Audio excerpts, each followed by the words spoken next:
Сеќавате на вицот со петелот и кокошката? Петелот ја бркал кокошката низ дворот за да заврши работа. Таа во себе си викала: "Ке потрчам уште некој круг пред да му дадам, да не мисли дека сум лесна."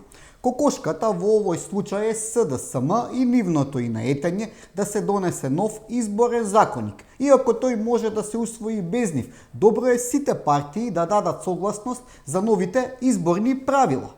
Но логиката на СДСМ е: знаат дека ќе изгубат и се обидуваат барем да привлечат внимание. Тоа им успева. Од Брисел дојде дури и комесарката за проширување Марта Кос. На Бихачка настана вистински шок од нејзината изјава дека изборниот законник ќе биде усвоен.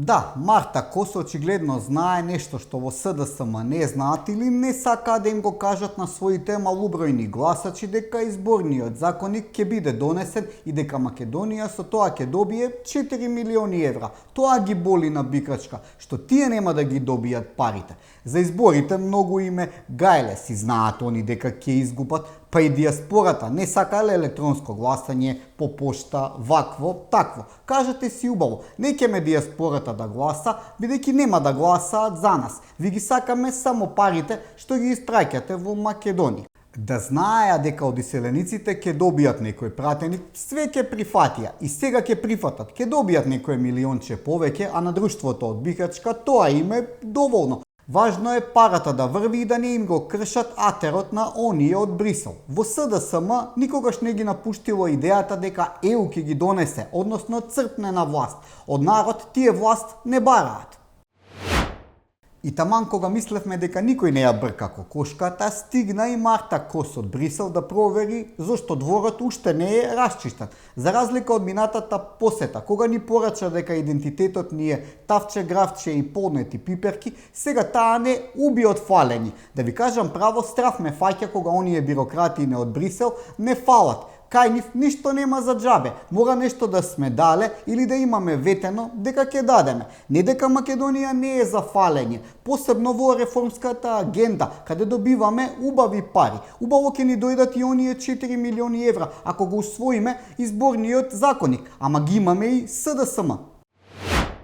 Познатото добрососедство од Бугарија на своја кожа го осети и Србија. Бугарија е една од земјите што го блокираше продолжувањето на преговорите и покрај тоа што комисијата на КОС даде препорака: Бугарија блокира. Да се оттепаме. На сите кои следиме политика ни е јасно дека Бугарија е така наречен прокси во рацете на големите сили во ЕУ, пред се на Германија и Франција, кои веќе не сакаат да бидат дежурни виновници, зашто во скоро време ќе нема проширување во Унијата, па праќаат вакви банана држави да им ја завршуваат валканата работа. А бугарите немаат проблем да ги извршуваат наредбите на нивните стопани. На времето Стопан беше во Москва, а сега е во Брисел. Се е исто, само njega нема. Уствари се појави и тој. Името му е Румен Радев и многу се радува кога Македонија и Србија се жртви на бугарското добрососедство.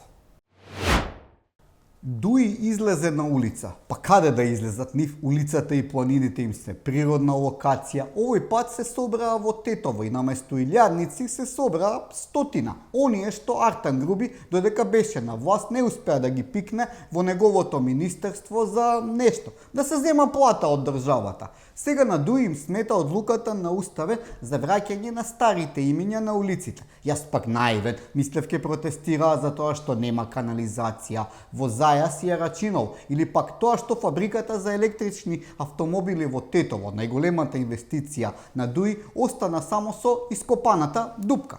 Велат дека со ова се нарушувале принципите на Охридскиот договор. Молам, колку што знам, Дуи никаде не фигурира во рамковниот договор, туку предходникот на Дуи, воената она, го предизвика тој договор и ја врати Македонија 20 години назад. Сега Дуи сака да го повтори истото сценарио. Ама датумот е друг. Сега Дуи е битен како семафор на Дижонска. Го има, ама никој не знае зошто служи. Ова беа 5 европски минути со Чавес. Европски вредности, балкански навики и 5 минути реалност.